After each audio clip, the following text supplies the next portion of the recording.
Narowal deputy commissioner Narowal شاہد فرید کی زیر صدارت ڈسٹرکٹ امن کمیٹی نارووال کا اجلاس میں علماء کرام اور ممبران امن کمیٹی کی جانب سے محرم الحرام کے دوران محبت یگانت کے فروغ اور امن و امان کی فضا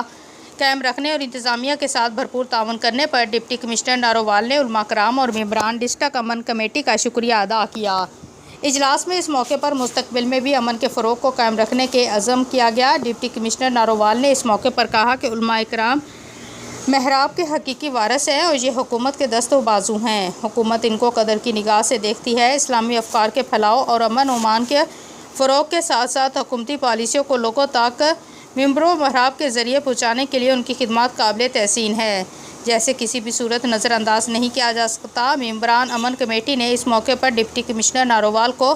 یقین دلایا کہ آئندہ بھی تمام مذہبی تہواروں کو تمام مسالک کے علماء مل جل کر منائیں گے اور امن کے قیام کے لیے وہ حکومت کے دست و بازو بن کے کام کریں گے۔ ممبران نے یقین دلایا کہ اللہ تعالیٰ کے فضل سے ہمارا ضلع پرامن ہے اور آئندہ بھی پرامن رہے گا اور امن و امان کی فضا کو قائم رکھنے کے لیے ہم سب ایک پیش پر ہیں اور رہیں گے۔ اس کے علاوہ اجلاس میں ثانیہ سکروٹ اور نیلم ویلی کے شہداء کے لیے دعائے مغفرت بھی کروائی گئی۔ District police officer Anwar Saeed Kangra, additional deputy commissioner Muhammad Hanif, D O special branch Mahmood Ulhasan, incharge C T D Nadeem Ashraf کے علاوہ شیخ